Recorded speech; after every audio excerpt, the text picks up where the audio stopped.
From the BBC, the biggest radio show in the country, Nolan is on air now.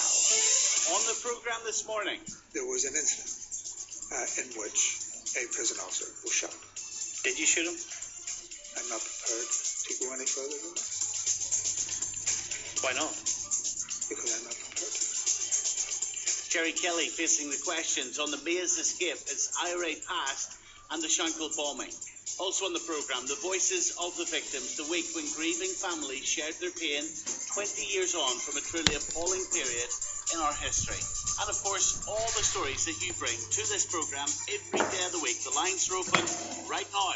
08459 555 678. The text 81771. The email nolan@bbc.co.uk. You're listening to your radio this morning. If you prefer to take the Nolan show from your mobile phone, we chunk it all up and we send it out on our Twitter feed in audio view sections at Stephen Nolan. The biggest show in the country. The Stephen Nolan Show. Gerry Kelly is one of Northern Ireland's most controversial politicians, not least because of his IRA past. The Sinn Féin MLA has been under fire again this week for attending a plaque unveiling for the Shankill bomber, Thomas Begley. He has also been criticised for his new book on the Maze prison escape. He was one of 38 prisoners to break out of the high security jail in 1983. 2 prison officers were shot during the escape and another died of a heart attack after being stabbed. I've been speaking to Gerry Kelly about his past, IRA, and about the Shankill bombing. His Maze Escape book was officially launched last night. And I began by asking him why he's written it. I suppose it was an interesting story. I suppose because it was a huge event in history. I mean, it's 30 years ago, you have to realise that. And, sometimes I even think about it, I can remember it like it was yesterday, but for people there, it is an historical discussion. Now, you haven't as yet read the book, but and I'm the author. I suppose you would expect me to say it's a good yarn, but it is a good yarn. An escape from the most secure prison in Europe is a book which I think many people are interested in. I don't want to overplay it, but many people are interested. But Gerry, it's not a yarn. This is an incident in which prison officers were threatened with their lives. That's not a yarn. Well, it is. To be frank with you, there's no point me trying to jump around it. I'm not hiding from anything that happened on the day. There was 2 prison officers shot. There was a prisoner shot. And in the scheme of the events and the context that was taking place within 2 years after the hunger strike, within 2 years after, there was something like 5 to 6 years of systemic brutality in the prison regime. And I don't say that in any way lightly. That's what was happening. But you wouldn't call that a yarn either, would you? Well, that brutality. Well, you just need. What are you getting at here on the side? Surely be careful with your language. Well, I have to use the language that you've asked me a question and gives me honest language. If you want me to do it shows your indifference, though, does it not? It isn't. No, it isn't indifference at all. To life and threat to life, when you called something a yarn in which people died and were threatened with their lives. Well, it sounds casual. But it's not casual. It was one of the biggest days of my life. I know it was one of the biggest days in other people's lives as well. But let us also not talk about this as if it was not a big event. 10 people had died in the hate flocks. And there was demoralisation outside of jail and inside of jail. What did Republican prisoners do? They said, okay, we are where we are. Now, how do we move our struggle forward? You have to look upon this in the context of struggle. And it was a very fierce struggle. There was no quarter given by either captive or captors. This was a prison which was trying to break Republican prisoners. And Republican prisoners decided that one of the ways, because the slogan at the time was smash the hate flocks, one of the ways to smash the hate flocks was to break out. This was the biggest prison escape in British penal history of recent times. It came at a cost, though. Yeah, well, yes, it came at a cost. But what is your question? I'm just suggesting at the start of this interview that, we talk, and Martin McGuinness talks about sensitivity and the use of language. It's not a yarn. It's a significant event in your life, and we'll talk about it. Well, we could spend 20 minutes talking about me using the term yarn. Yeah. If you want me to use the term story, then let's use the term story. When did it first enter your mind that you could escape from that prison? Well, I have escaped before, but not from that prison. I also tried to escape from Musgrave Park Military Hospital in '82, which was a year before. Frankly, escapes. I had two priorities when I was in jail, as most Republicans probably had. And it was to educate myself and to escape. And in my priorities, escape came first. So it was always on my mind. When did I think that we could do it? As the plan developed, it was quite an intricate plan. Who came up with the plan? Very complex. Well, it was a plan. The idea of taking over the jail was not a new idea, but the putting together of the plan was a very collective thing. However, Larry Marley was crucial in it, and Larry Marley was later assassinated by loyalists. And was it sanctioned, this escape? Was it sanctioned by the IRA Army Council outside? Oh yeah, something like that would have had to go past them with weapons and stuff. And did they organise it? Did they feed into the plan? The prisoners organised. And they give their approval? Yes. How does that work though? Like I am interested in the process. Well, it works as simple as that. There was a person who would have been coordinating with the IRA on the outside. You have to remember that not every Republican prisoner had been in the IRA. There was a lot of people in there who weren't in the IRA. There were some who were in the IRA. And someone would have had the job of coordinating. Larry Marley was the escape officer, so he was coordinating the escape, collecting intelligence, doing all of that. And then we would have had someone who would be in touch with the outside world, feeding them the information, saying this is what it was, there is a need for a number of weapons, and explaining, I suppose, the argument for this, because I suppose, the IRA outside, it was a huge risk, because if other people had been, if it had went wrong badly, then that would have been more demoralisation. If it was going right, then it was a boost to the Republican struggle at the time. And in the end, it was a boost to the Republican struggle. You're waking up in the morning of the escape. What's in your head? Well, what's in my head is I went to bed early the night before. It was a wee bit like, Christmas. I had all these thoughts going about in my head. I went to bed early. I usually had very little trouble sleeping. I usually get up just as the morning shift was coming on of prison guards. But I woke up fairly early that morning. I put my hands behind my head. I was part of the planning, so I went through what had to happen during the day. But the reason that this escape worked was probably that everybody did their bit, because there were so many different parts of it. The block itself had to be taken over within a period of something like 2 to 3 minutes. So everybody had to do precisely what was necessary at that point. And what was your part in that? You put your hands behind your head, why? To think it out. I was still in bed. And what did you think? So the door was still locked. I was waiting on opening up of the... And you were thinking about your role and your part in it? I was thinking about my role and also other people's roles and how it fitted together, but mostly my own role, because what was that role? Describe it to me. Well, my role in that was to help take over the circle area. It was the administration area, where it was very hard to get prisoners into. It was different in the wings. We lived in the wings. This was a part of the block which we didn't live in. So we had to get ourselves out into there and taking over that part of the block. Then my job was to be in the front of the lorry. The rest of the prisoners would have been in the back. And I was in charge really of the guard who was in the front of the lorry, and he was to drive us down to the front gate where we were to take over the security building there. And when you say taking over the wings, that's threatening to kill people and using violence and scaring people that they were about to die at gunpoint in order to actually in the wings it didn't involve guns, but in the circle it did.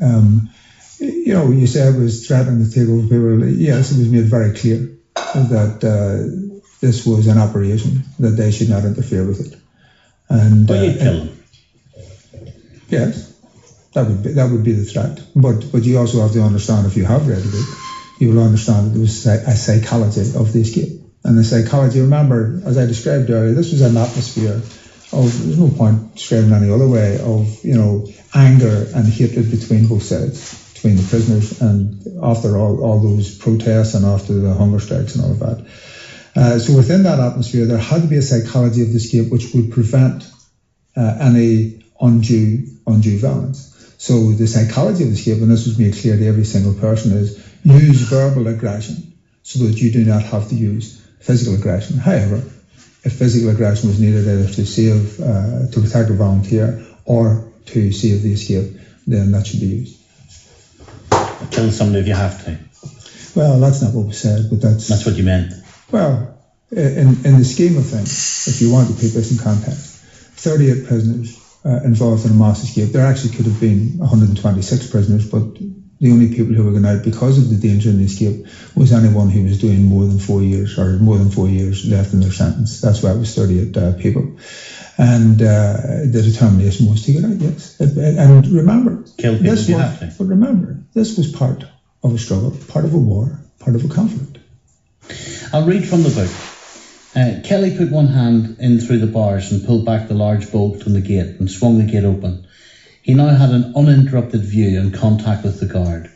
He said, consciously using his Christian name to ease the tension a little, this was to the prison guard, "John, we've taken over the block and we are well armed." In fact, this is you, right? Yeah. Will you read from your own book, that passage? You continue reading. You won't? It's just because it's your words. I've already read it, but go ahead. "John, we've taken over the block and we're well armed. If you do what you're told, there will be no problem. If you do not do what you're told, then you will not make it through today. Do you understand?"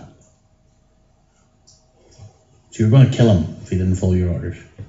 Well, he wasn't killed. But all of these years later, I guess this is what I'm asking you. Could you have easily killed him? Well, I don't know, because you're asking a hypothetical situation. You must have thought about it. I'll give you an honest answer to your question. You're asking a hard question, let me give you an honest answer. At the time, in the middle of a conflict, I belonged to an organisation which was involved in death. I've said this many times, because in conflict and wars, combatant forces are involved in that. So was I the same as a British soldier or an IUC man, or for that matter a loyalist, paramilitary prepared to use weaponry of war? Yes, I was. So is that because I've interviewed you many times during the normal course of political interviewing about all the stories of the day when they come up, all right? And for this man that, I know you as a politician, I don't know you. I'm genuinely interested in, could you easily have pulled that trigger given what your beliefs were and given how you saw the enemy? Well, the answer is not easily, but let me say this, and I don't mean this in any other way except to be fair. Would you ever ask such a question of a British soldier or an IUC man or woman who are also prepared and are actually trained to kill? And a soldier, remember, a British soldier, a formal soldier, is trained to kill on the basis of an order, not on the basis of conscience, right? IRA volunteers are volunteers. They were people who did not get paid, who believed in what they were doing, who had the conviction to do what they were doing, but had made the decision, and of course it was not an easy decision, that they were prepared, and I am one of those people, who were prepared to involve themselves in military operations, which meant attacking the enemy and being attacked by the enemy. And killing. That's part of it, yes. But let me emphasize this to you. Would you ask such a question to a British soldier? Or is your issue that because they are official, because they are part of a government, and there's a book out, I think today, which you should read, from Anne Cadwallader, which maybe shows you just how deep the collusion was, and that people in uniform did not carry out just what might be termed, and which I don't accept, but might be termed legal killings, also of course carried out illegal killings. The security forces would of course deny, as you know, the equivalence that you draw between them and you and the IRA. Well, actually, I'm not drawing equivalence. Just to be very clear with you, I've said that a British soldier, and indeed any starting soldier in any army, will kill on the basis that they're trained to do so and on the basis of orders that they are given. That means they don't necessarily use their conscience anytime they do it. A volunteer in a volunteer army like the IRA is there because of their convictions. You see, you asked me a question and I will answer it. If a soldier's life was not under threat and they were standing with a gun to your head as an IRA man at that time, would I ask that question? Yeah. Would I ask them, would they have been prepared to kill someone unnecessarily? Because to shoot a gun in the protection of life is the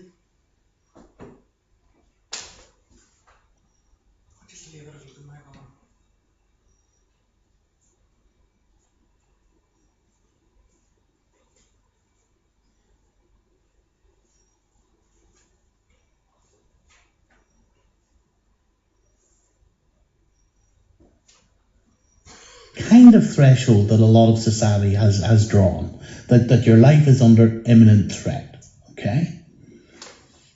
But when you're standing close to another human being, here's the harshest question I'm going to ask today, right? But finish your own answer. Well, yes, I would have asked the question to that soldier in exactly the same way, with exactly the same point. But it's an interesting, I know you're going to ask me another question, but it's interesting. So let me point this out to you. So what you're doing is you're dividing out killing. So just to be very frank with yourself, you're dividing out killing, and you're saying that in certain circumstances that it's okay to kill. If your life's under threat. No, but in certain circumstances. Society does that. But in certain circumstances, just to be very clear, that's all. I'm just trying to be clear. You're saying it's acceptable to kill, and in other circumstances it isn't. I'm saying society draws that distinction. No, but that's fair enough. But you need to realise that's what you're saying. That because you're not taking a principled stand against anyone being killed. I'm saying, and sometimes, Stephen, sometimes it appears that's what you are doing. Okay. I just want to be clear. Sure. So. And what I'm saying is, society often draws that distinction that if someone's life is under imminent threat, then you can use force. And of course, that's true. And if you look at the conflict here, never mind anywhere else, if you look at the conflict here over the last, during the period of conflict, over a period of nearly 30 years, I can tell you, and it may be a revelation to some people, but I can tell you that because of collusion and because of the attitude of the British soldiers, and that many times that people were killed, and yet none of them, well, I can count it on one hand, the soldiers who were actually arrested for it. So that's what we're talking about as well. And you know, I didn't know this was where the conversation going, but it is an interesting conversation because, you know, I think you also as an interviewer have to realise that it isn't as straightforward as, you know, you can do it and you can't do it. And that's where the debate is. That's where the real debate is. Yeah, and it's a huge debate, isn't it? Yes, and we will come back to this because I want the story of how you escaped in a second. But I do want to ask that, I guess, what I think is the most uncomfortable question from me to you, right? And it's this. To be able to kill someone when you're not under imminent threat, all right? Does that require a psychopathic tendency? And I'm asking that genuinely. Because let me end the question. Go ahead. If you're standing there and there is a human being, and I don't care if he's a prison officer or an IRA man, actually, if there's a human being standing beside you and you've got a gun in your hand and you're prepared to blow his head off, is that the action of a psychopath? Well, here's the situation, because you're asking a very hypothetical situation. It was real for you. You were there. Well, I was and there. You were prepared to pull the trigger. And I was prepared to pull the trigger. That doesn't mean to say I did pull the trigger. You're asking a highly hypothetical situation, and I put it back to you. Would you ask that question of a British soldier or an RUC man? Yes. No, you wouldn't. Yes, I would. No, you wouldn't. If I ever get the opportunity to, no, you wouldn't. I will. Well, if there was no risk to their life, if there was no risk to their life, If they were standing looking at any there individual. are hundreds of people who were killed by the state forces when there was no risk to their lives. And see, one of the things which astounds me. But I would ask the same question. No, but I'm just saying, but one of the things that astounds me, and you're not on your own, I mean, I'm not picking on you, is that the media generally, although you're saying you would ask the question, then why has it not been asked ever in a programme? Because there is a view that if it is the state that's doing it, it's okay. And if it is not the state that's doing it, it's not okay. And if we had been in a democratic state, then I would not have taken up arms in the first place. Agree with me or disagree with me, because I don't expect you to agree with me, but agree with me or disagree with me. And my generation of nationalists and Republicans felt that there was no other way to fight military power except with military power. Remember, it wasn't the IRA who started off in 1969 or did 1966. In fact, the first bombs were actually paramilitary. And then the army came in, the British army came in, and it turned on the Catholic population as well. Now, we can have an argument over history. I know you don't want that, and neither do I, to be frank with you. Yeah. But I'm just trying to point out that I don't want that, Gerry. But what I'm trying to get to is, is it you being damaged? Well, can I tell you what I'm trying to do? I'm trying to ask this.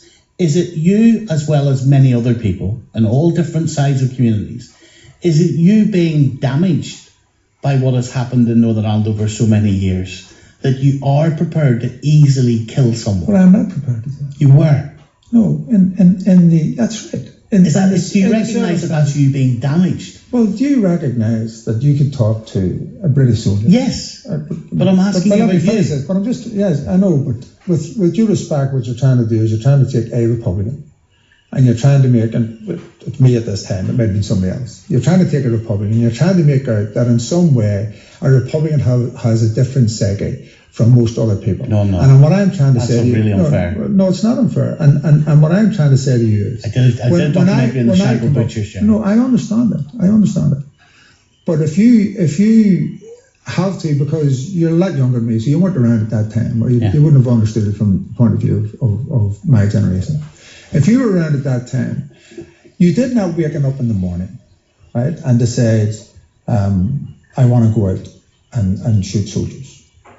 You went through a whole process of deep, no matter how young you might be, of deep thoughts about, can we take what's happening here?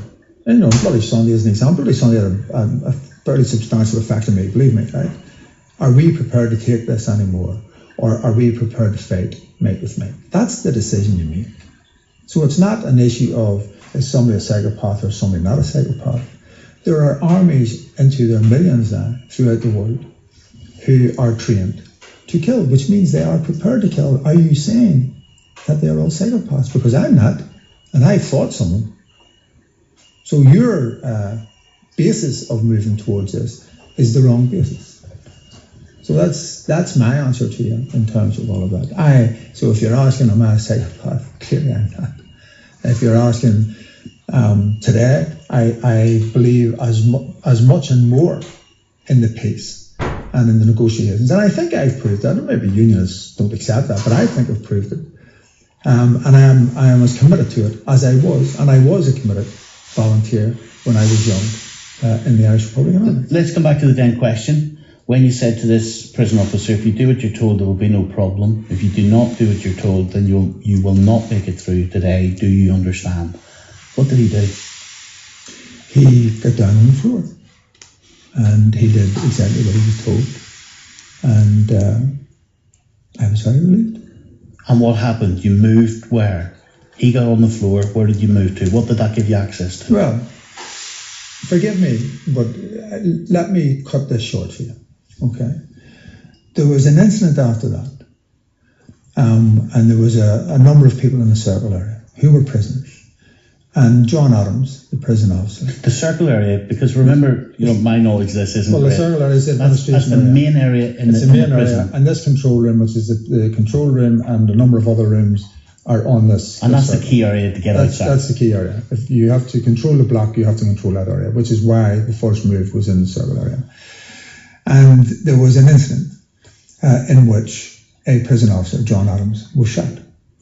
My belief is that he closed the door and was interfering, or there was a chance that the escape was then going to be scuppered. And he was shot. And that is all I'm prepared to say about it, because I know that you're going to go through an analytical step by step here. It's been widely reported you shot him. I know it has been widely reported that I shot him, but it was also, to be quite factual about it, in the court case where I was charged and found not guilty, there was 4 witnesses who said that I did it, and there was 4 witnesses who said somebody else did it. Did you shoot him? I'm not prepared to go any further than that. Why not? Because I'm not prepared to. But let me make this last wee point on it. Sometimes people quote courts at us. I've been through the court. Court found me not guilty. So why would you, or some of these other people who make these accusations, think that they're better than the court? Well, I'm not making an accusation. I'm giving you an opportunity to put on record you did not shoot that prison officer. And not as far as I'm going on the record. There was a prison so you officer. won't rule yourself out of There having was shot a him. prison officer shot, and he was clearly shot by a prisoner, and I was one of the prisoners in the cell. Did he deserve to be shot? Well, depends on what context you look at. In the context of saving an escape of 38 prisoners outside the jail, and having been warned that if he did anything that he was in danger, I don't think deserve comes into it. It's whether the volunteer involved thought that he had to do it to save the escape. And in the chronology of that day, you then get control of that area. What happens next? Where are you? Well, what happens next? I'm in the front of the cab of the lorry. So I'm lying on the floor of the lorry, and I'm in charge. I suppose the best way to put it, I have arrested the prison officer who drives the lorry. You say arrested, you've actually got a gun at the head of this prison officer, this driver, at the stomach, at his body. Yes, that's right, yes. And what are you saying to him? Well, he has already been told the same instructions that everyone else got, that if you do what you're told, everything will be okay. If you don't, and then you'll be in danger. You'll die. Well, you'll be in danger. And of course you didn't die. And you're driving out there. Is there a sense of euphoria? Is it that you're escaping? There is clearly a sense of huge nervousness and excitement, yes. This is a huge move in average life. I've been in jail at that stage over 10 years. So the idea that I might escape was clearly at the top of my mind, but I was taking it one step at a time. And straight into IRA activities. You were in Europe. You were fighting for the cause you believed in. Well, I returned to active service, which is I'm prepared to say on that as well. What drove you at that stage? My beliefs. My beliefs. Beliefs that you could achieve what, though? Was it a belief of a hatred that what had happened to your community? Was it? Well, I'm trying to genuinely get inside your head and give you an opportunity to tell me what was driving you. But you see, if I can say this again, you talk to me as if you're trying to get inside my head, as if, this is hard to find. I was one of thousands of people who fought against the British during that conflict. And I've said many times, and just let me be very clear, that I'm proud of it. Was it worth it? Well, I think we would never have got to where we are today without it, if I'm being honest. And I'm glad, because, conflict, and there are many conflicts in the world, even today, conflicts are really two ways of finishing. And there has to be a way out of it. There has to be a resolution. And one is that there's either absolute victory and defeat, one side over another. And I would say in modern history, that seldom happens. And the other one is at some point in conflict or in struggle that you go to the negotiating table and you come to the compromises which allow everybody involved in that conflict to agree to a compromise. And in our case, it was the Good Friday Agreement, which is held up in all sorts of ways. I mean, I'll be meeting Aung San Suu Kyi from Burma, Myanmar today to talk exactly about this and to move the whole process forward. So it allowed a situation. And if you want my opinion, if it hadn't have happened, the Unionists would have continued on in a one-party state. Catholics and nationalists. Well, the one-party state was over in 72, wasn't it? Well, no, it wasn't. Direct rule came in. No, it wasn't. Well, direct rule was of no. There was power sharing in 74. Well, direct rule was no better. Direct rule was no better. And if you want to try and get into now, if you want to go through another hour about arguing over what happened, we went through a conflict. We ended up in negotiations after the ceasefire in '94. Which actually broke down again, and then we get back into negotiations. And I was part of those negotiations. Yes. And as I said earlier, yeah. I was committed to those.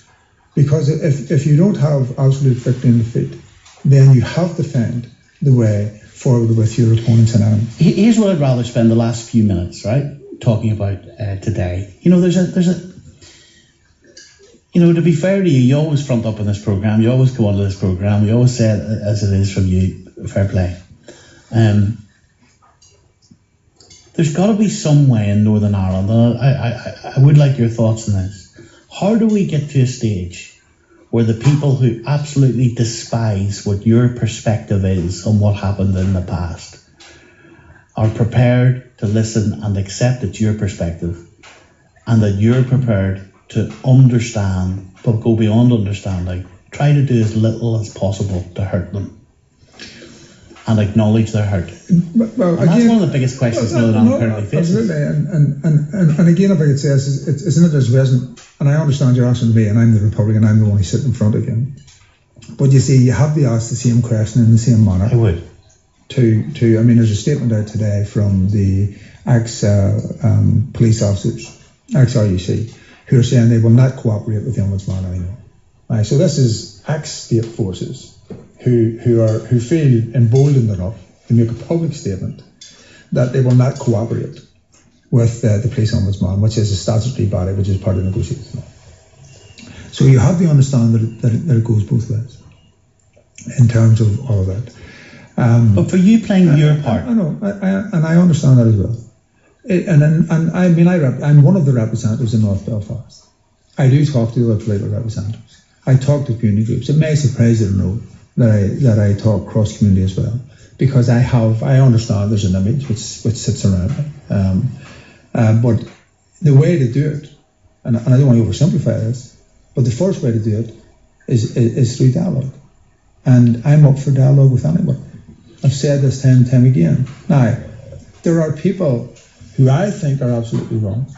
There are people who I think have been involved in all sorts of horrendous things. And I'm not saying that from any moral high ground at all. I'm very aware that I was involved in conflict. I'm very aware there was hurt right across the board.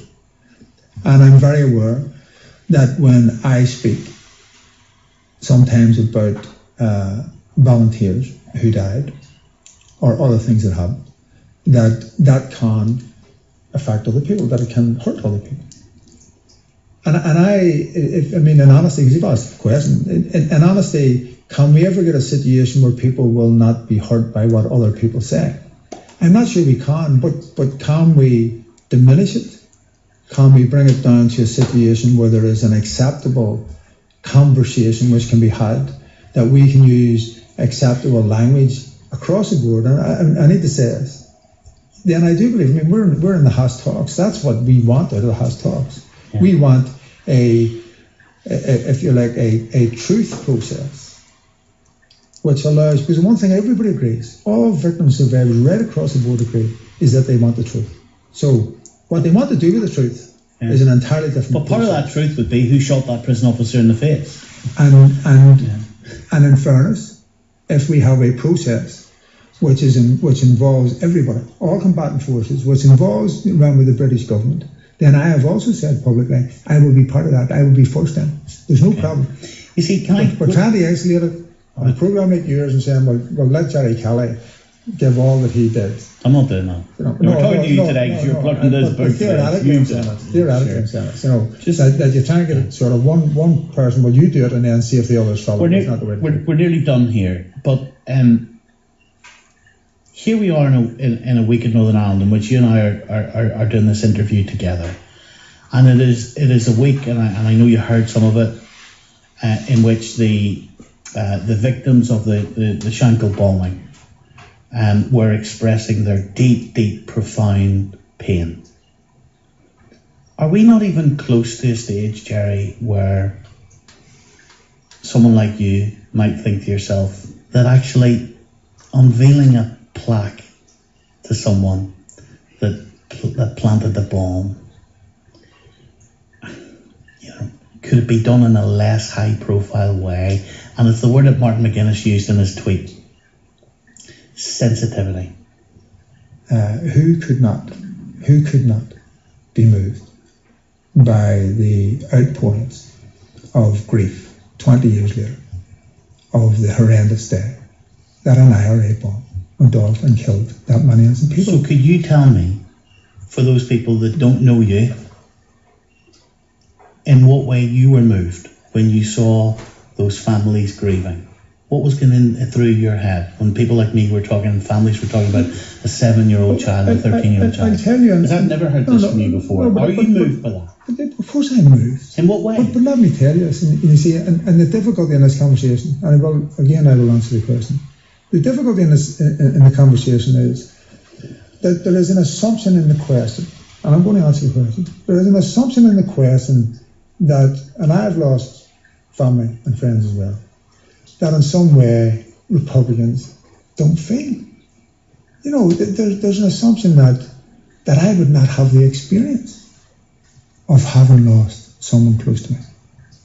So to answer your question, every piece of grief is very personal. So I don't even assume that the grief that I faced, that the heartache of losing people that I faced, I don't even want to compare it. I don't want to sit here. I know that I was a combatant. I don't make an equivalence between combatant and innocent people. So I understand it from this point of view. I have lost. I have seen people killed. So I have felt grief. And when you watch those families, but I think this is a good opportunity for you. When you watch those families grieving who lost people in the Shankill bomb, tell me what your emotion was. It's the same. I understand the emotion of losing somebody in horrific circumstances. Now, you also have to realise that in the question that because there's still an assumption, even as you're coming back at me, there is still an assumption that in some way that, Republicans, because I'm just one Republican, that Republicans or nationalists don't feel the same way. I'm not saying that. You're putting words in my mouth and in my head, and I'm not. And you can answer that back, but I'm just saying as it affects me. And you see, you need to realise. I can cut to the chase if you want. Here's cutting to the chase. Should the IRA have never done that day? Well, it was wrong. There's no question about it. I don't think that the IRA set out to do that, but the IRA and the people involved have, I have to say, and should take responsibility for making that decision. Can you help me understand how? But there is no understanding. But can you help me understand? But listen, question I've asked all week. I need to understand as someone. How can someone put a bomb in a shop with men and women? How can they do that, Gerry? Listen to me. And then say they didn't know they were going to blow children up and innocent people up. How? Okay, what they did was wrong. Straightforward. There's no other way I can put it. But did they deliberately want to kill children? But I'm not here to make excuses. I'm not here to pick through this. And I'll tell you why. Because I would not be the person that people want. I listened to your programs over the last couple of days. So I know that I'm not the person that the families who lost loved ones in that day want to listen to. I mean, that's being straightforward. I'm telling you that I can understand it from the point of view of having lost. But do I understand, if you go through the names of the people to me here, do I understand those relatives, what they're going through? I don't even pretend. I don't even pretend. I don't want to make comparisons. I don't want to be comparable. But if you ask me the general question, and this is the difference between specific and general, if you ask me the general question, have other people suffered in similar ways, then I would have to say yes. But I don't do it. I don't say that to take it away from the suffering of these people, because grief is so individual. You or I will never be able to explain it. We know what we feel. But you did say a matter of moments ago that you do not draw an equivalence between a combatant Absolutely and a civilian. Absolutely. So therefore, can we ever say everyone is a victim of the Troubles? A bomber and someone standing in a city, a child standing in the city centre. Can we say they're both equal victims? I speak for myself here, and I am not arguing that they're equal victims. You see, and this is where the mistake in this argument is. But if you're the relative of a combatant who has been killed, or you are the relative of an innocent child who has been killed, you cannot diminish or take away the grief of that relative. No, I get that. And that is different. Okay, I hear that. But in terms of the individuals but themselves... when people talk about it, and that's the difficulty, which is why I've gone out to you a few times on this, Stephen, because the difficulty is it's nearly as if, because I've actually been quoted as making equivalence, which is absolutely and totally erroneous. And let's nail that now. So you do not think there's equivalence. You do draw a distinction. An innocent child, not involved in combatant, or adult who's not involved in the combatant forces, of course they're different. There's absolutely no equivocation in my view. So why does the law define those two categories of person equally? The law defines them as both victims. It does. And it's the DUP trying to change the law. Well, if there is a definition of victim, but what you're saying to me clearly is there's different types of victims, and I'm saying that's fair enough. If you're talking about the people who have been killed, but if you're talking about the relatives of those who have lost their lives, then you have to realise, and this is, and I have to say this is what over the last, forever, to tell you the truth, in terms of when these issues come up, is what hurts. If you want to talk about hurt, what hurts Republicans and nationalists is that, and I have often talked about the hierarchy of victims. That's what I'm talking about, because their hurt in some way is diminished. Because you can't be as much hurt because actually your husband, your daughter, your son was killed officially. That doesn't mean anything to somebody who's lost a loved one. What type of victim, if any, was Thomas Begley?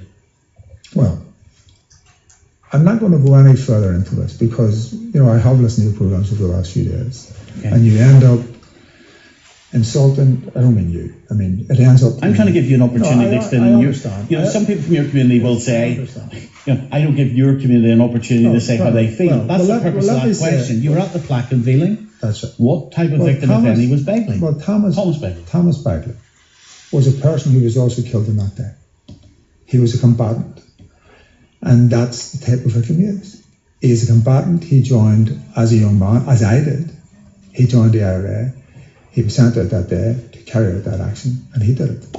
Now, I'm not going to go into, because we've already dealt with the intent, I'm not going to what was personally done by Thomas or whatever.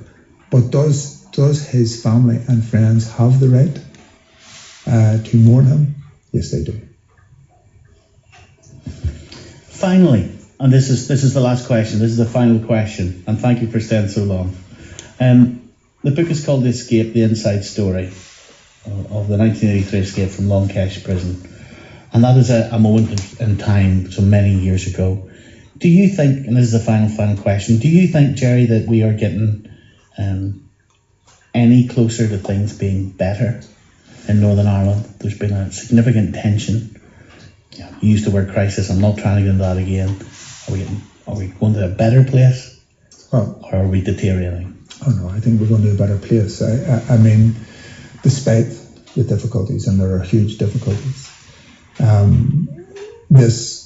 our peace process and political process, the power sharing institutions and all, are things which we talk about throughout the world. And sometimes I said even, other Republican activists may talk to you saying, look, you nearly need to take it in 5-year chunks, because sometimes you're too close to the trees to realise the huge moves forward that we've made. And I say that collectively. I mean, everybody's made it.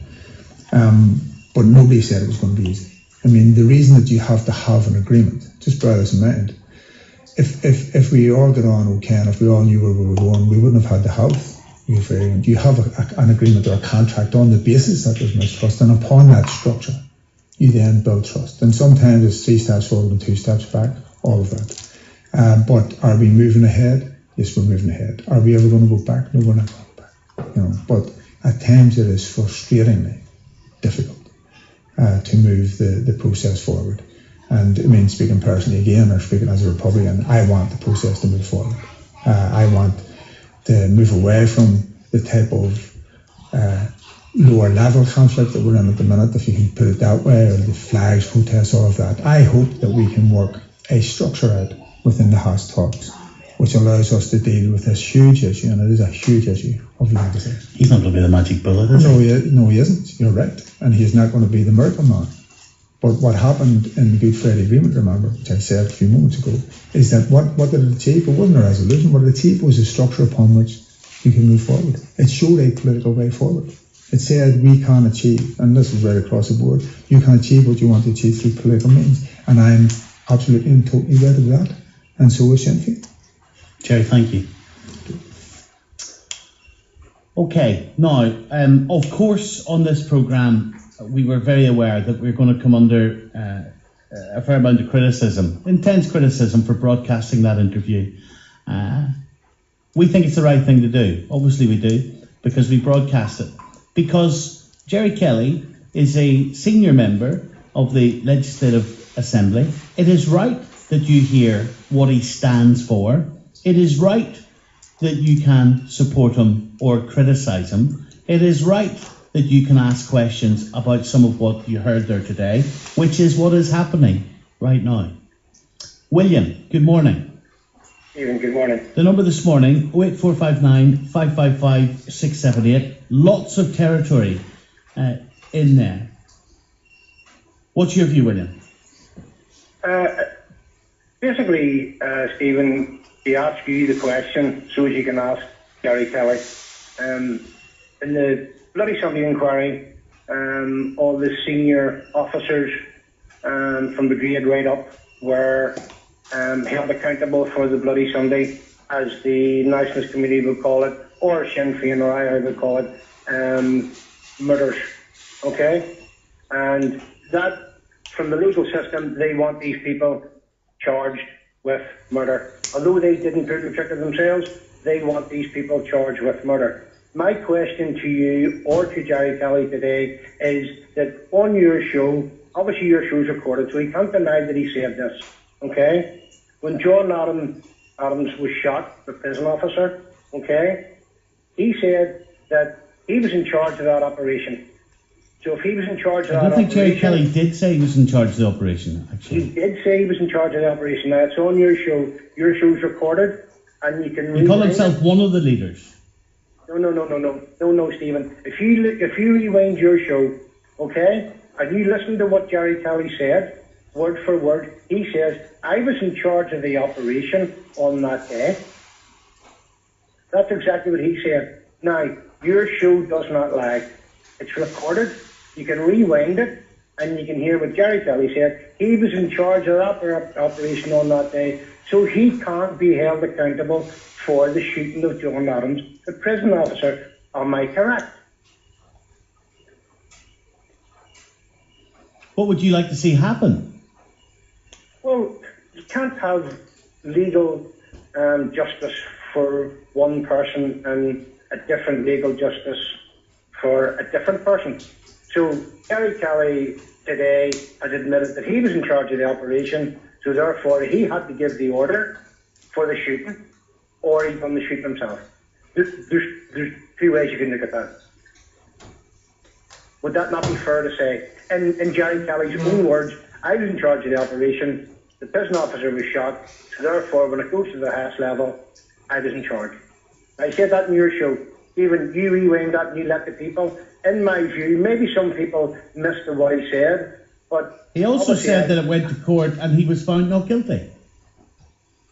Yes, but he didn't say when he was in court that he was in charge of the operation when he was in court. But he said today on your show that he was in charge of the operation. So what's the difference between him and the officers of the British regime in the Bloody Sunday in Derry? It's an interesting question you've asked. It's a really interesting question you've asked. Fiona, good morning, Fiona. Hello, Stephen. Thank you for letting me speak. I'm 50 years old now, so I lived through the troubles in Dungannon, and they still haunt me. And that's why I've been phoning in, and I've got through today. And I was listening to Gerry, and I take my hat off to him in one way that he's willing to be interviewed by yourself, but I think he needs to say that killing is totally wrong. To me, the IRA were the equivalent of the BF and the UFF. There's no justification for killing innocent victims on either side, and I feel very strongly about that.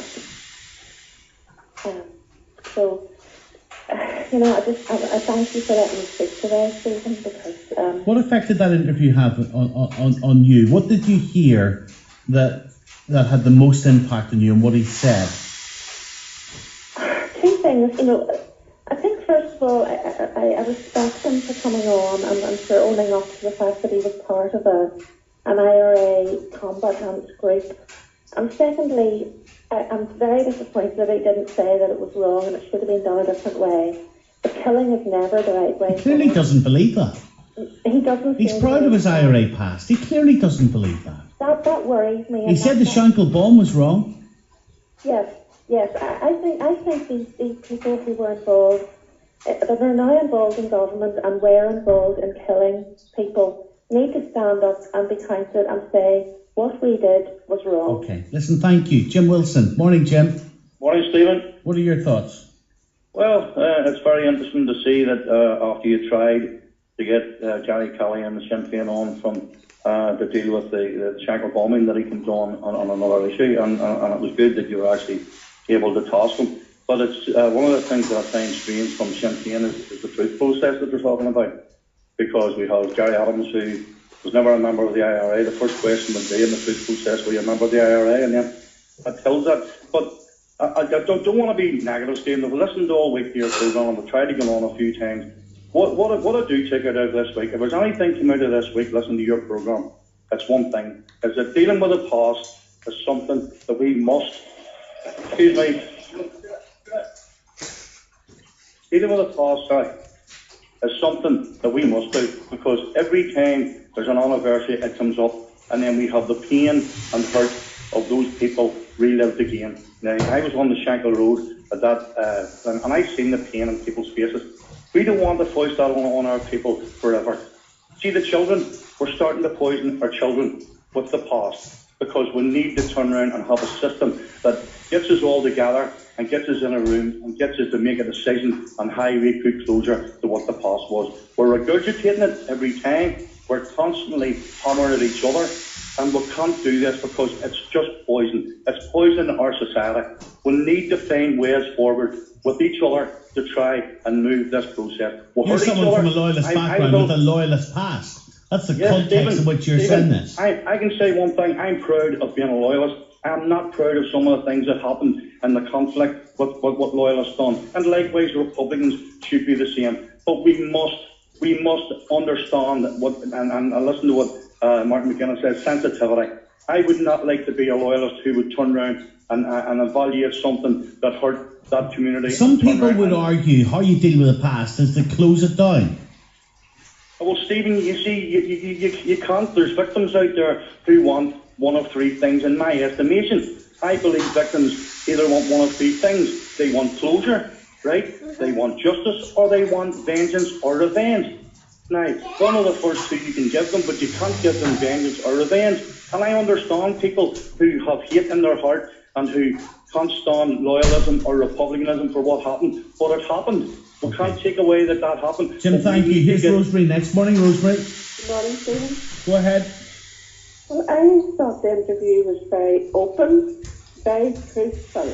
and I'm not for violence, but I would say that I thought the pain for a tinkler tailor, soldier sailor is all the same on any side, and that is all I wanted to say. Rosemary, thank you. Thomas in North Belfast. Go on, Thomas. Hey there, Stephen. Stephen, I'm a wee bit disgusted at you this morning that you've actually let an IRA man on to promote a book about an IRA operation where men were shot, men were stabbed, and I mean, I can't understand the mindset. And the money from this book is going to raise money for another IRA prisoner who's in jail at the minute for a bombing. And I mean, to let someone on we don't know that. to speak about an IRA operation, or if you're going to bring UFF men or LVF men or MLA men on to talk about their books, or the Brits to come on to talk about and read wee passages out of their books like a wee book club. Yeah.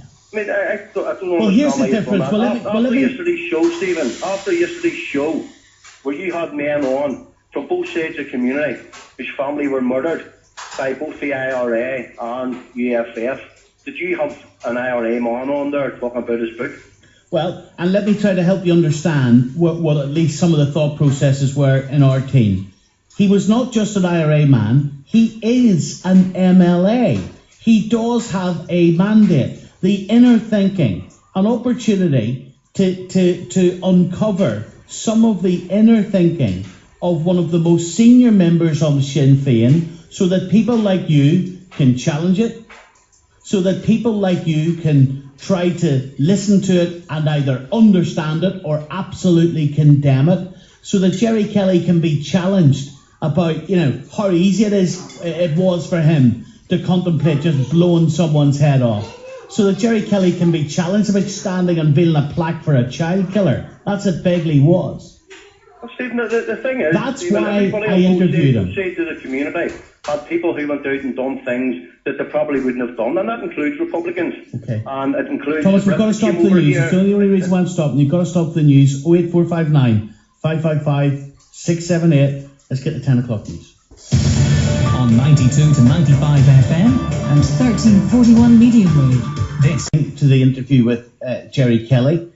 Quite a lot of criticism of me for broadcasting the interview, for doing the interview in the first place. Some of you saying that I'm a promoter now for Gerry Kelly and his book. Others accusing Gerry Kelly of being a hypocrite in terms of wanting the truth from British forces but not being prepared to give it himself for what his part was in the past. Alex Kane, the commentators, Alex Kane and Seamus Close with us this morning. Alex, morning to you. Good morning. Good morning. Seamus, morning to you. Morning, Stephen. What did you make of that, Alex? Well, it was a two-sided interview, I thought, from Kelly, Stephen. I think on the one hand, you had him saying, the exact quote is, "I'm not hiding from anything that happened on that day," and yet on the very specific question of whether he pulled the trigger, he said, "I'm not going to go any further. I'm not going to answer that." On the question, which I thought you pushed him very importantly on, about killing, about whether he was willing to take life in the circumstances,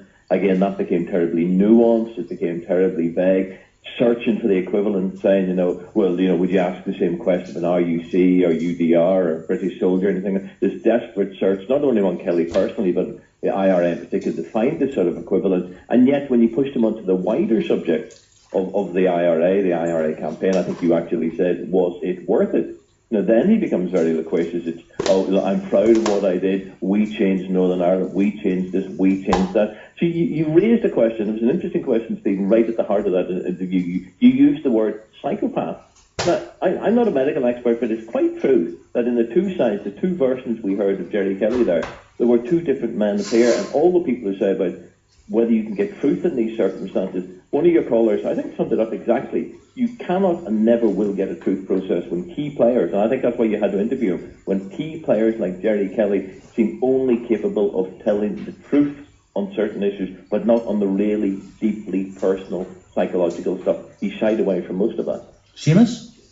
Well, I found it a very, very incisive interview, a very, very interesting interview, and one I think that had to be done, and I would commend the BBC for doing it, and yourself in particular, for the type of questions that you were posing. The one thing that struck me that was coming through that Gerry Kelly was keeping emphasising is that whether we like it or not, we should try to get in to the other person's perspective, into the other person's shoes. And from many points of view, that is what overrides the whole difficulty with our troubles, the war, whatever you want to term it, and post-conflict situation. Because we're still grappling with things each of us from our own perspectives, rather than trying to understand, well, what created this from the other person's point of view. I think Kelly, in many respects, was attempting to do that, and through your questioning, you were drawing out very, very interesting points from his perspective. Now, I would accept that many, many people in Northern Ireland are going to totally reject that, and as one of the callers has already said, be disgusted by it. But through your probing, you did make progress on definition of a victim and how he saw and was prepared to bring about a distinction in victims. And I think that was very, very important, and it is important for the future and debates that are going on at the moment with regard to victims, victimhood, and in fact people who are trying to change the law. It's interesting, Alex. You know, he says the Shankill bomb was wrong. And yet he's proud of his IRA past, so presumably, is he critical then of the IRA people who sanctioned that bomb? Is he critical of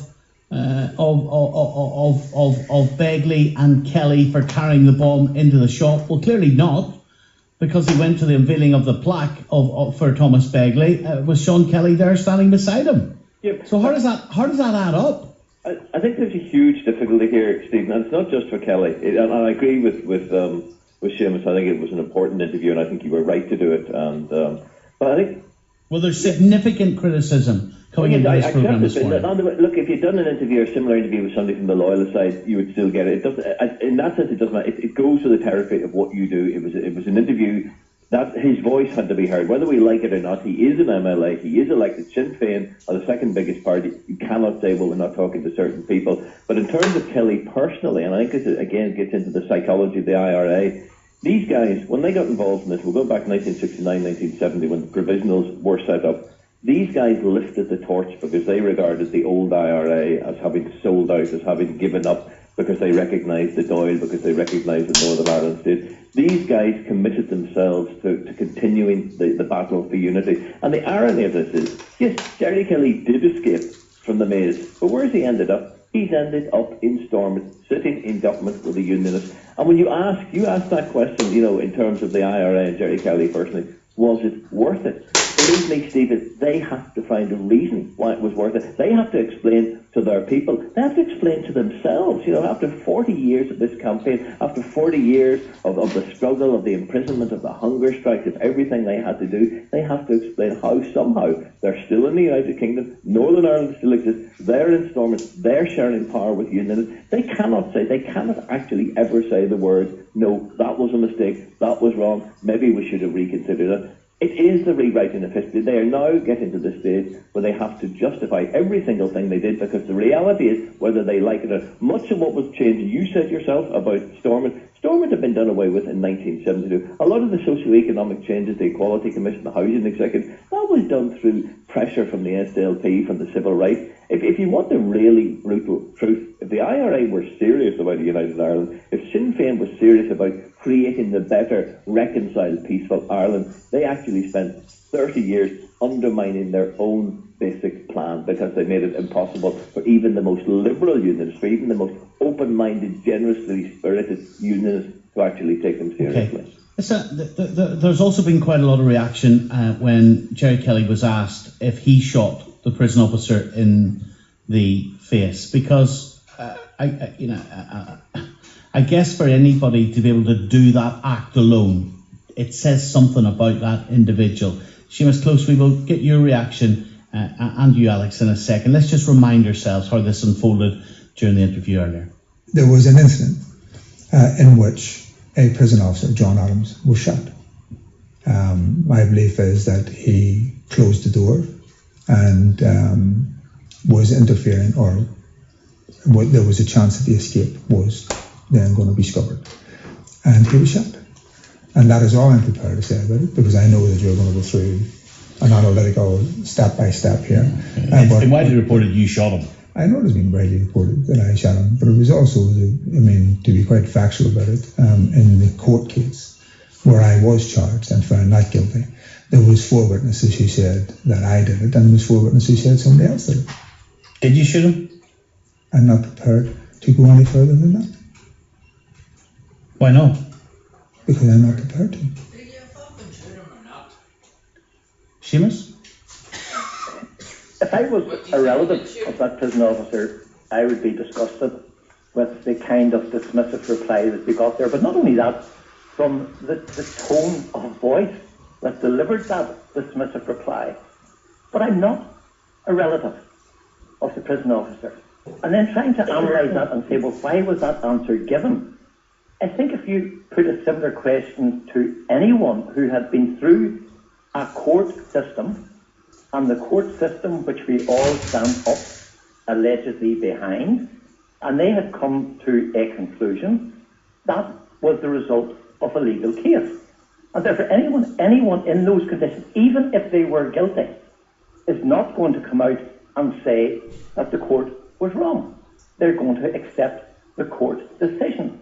And that is the cold response to the question that you posed. And therefore, from that perspective, I can understand Gerry Kelly's response. He has, as he said, been through a trial. And he was found not guilty. He was found not guilty on the grounds of witnesses or alleged witnesses. I hear that. I hear that, Seamus. But Alex Keane, did you shoot him? All I had to do was say no. He didn't. Well, the thing there, he had said earlier, I think this is the key to this, Stephen. Kelly had said earlier, I'm not hiding from anything that happened on the day. I think that's an exact quote of what he said to you. And yet, on a very specific question like that, he does hide. And yet, which means there are only 2 possibilities. Forget this thing about hiding behind the court. It is extraordinary that a former IRA man is happy to hide behind what happened in the court.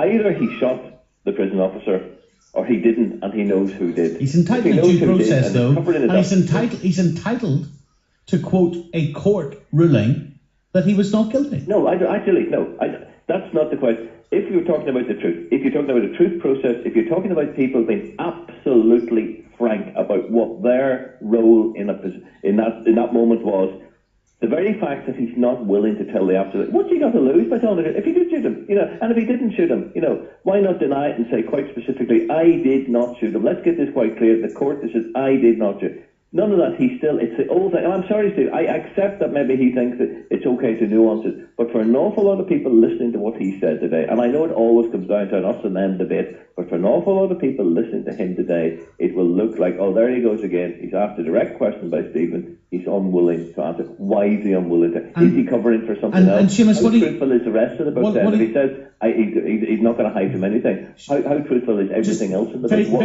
do we know? Very briefly, Seamus, because I'm running out of time. He also laboured the point today that he is not arguing that all victims are equal.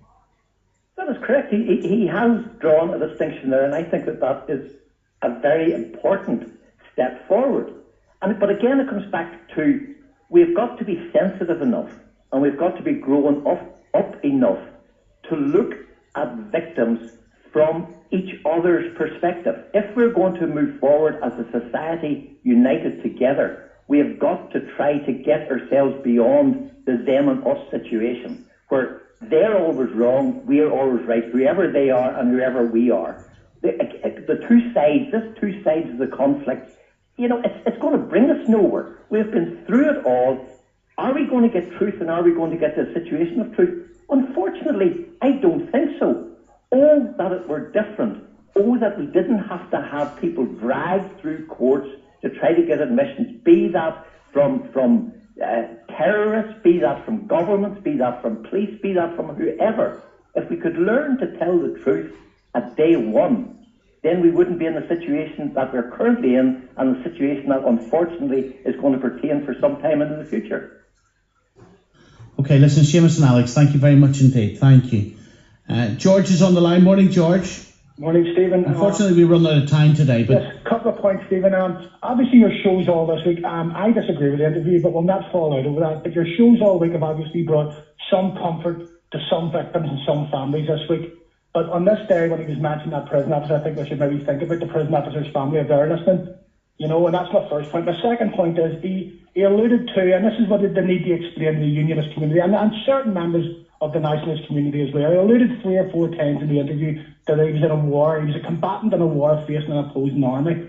Well, why then do they we can't understand why they keep harping back to the likes of Loch Gall when they went up there on a truck with a machine gun mounted on it to attack the army, and the army took them out. What need is there for an inquiry? That's 2 opposing forces coming together, and other inquiries that they're calling for and dragging us back to the past, where armed men confronted the army and the police, so that yet of all they won't accept that his so-called combatants were taken out by the opposing force without calling for inquiry after inquiry. And yet, if they were an army, they were an army. Stand up and admit they were an army and stop sort of bleating when the opposing forces at that time won. Okay.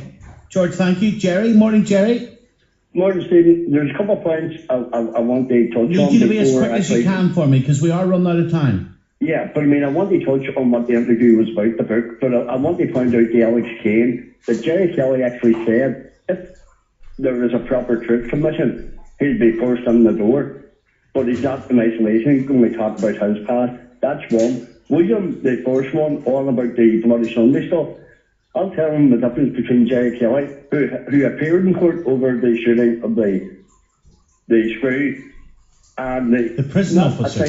Not a single member of the British Army involved in Bloody Sunday have yet been arrested or questioned about the mass murder. Well, the investigation's ongoing, isn't it? Danny next. Morning, Danny. Morning, Stephen. Go ahead, Danny. I thought it was a very revealing interview, but I just want to pick up on something that Gerry said. Now, he said that many of his generation of Republicans and nationalists felt that they had to take up arms.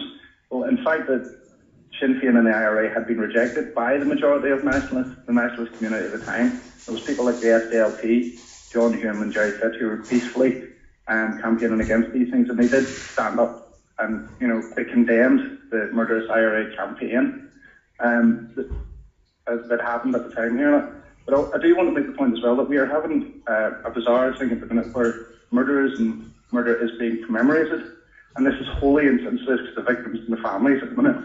We should be asking ourselves who is more important in Northern Ireland. Is it the terrorists or the victims? Okay, thank you very much. Danny next. Morning, Danny. Sorry, Dennis. Go ahead, Dennis. Good morning, Stephen. Thank you. I can give you 30 seconds. Okay, Stephen, I'd just like to get the question asked at some point with Gerry Kelly. Does he consider the recent murders by dissident Republicans, does he consider them to be combatants or combatants? Does he consider them to be criminals, terrorists, or militants? I'd love to get that definition from him. And I'd just like to finish by saying... He calls them criminals. What's that? He calls them criminals. Right, well, that's interesting. It's good to know that, because where does that take us in the debate? But I'll just finish with this one. Very quickly. I like a lot of other people. I have a wee grandson, he's 15 months old.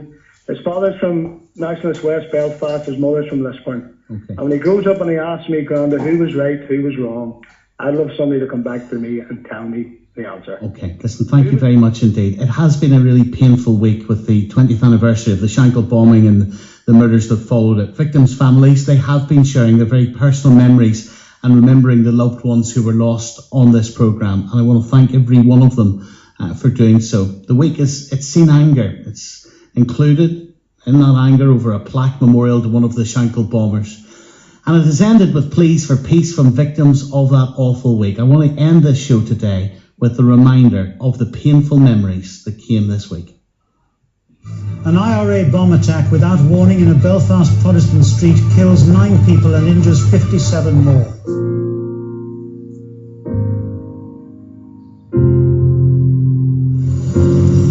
The Shankill Road was busy with lunchtime shoppers when the attack happened. 2 men dressed in white coats walked into Frizzell's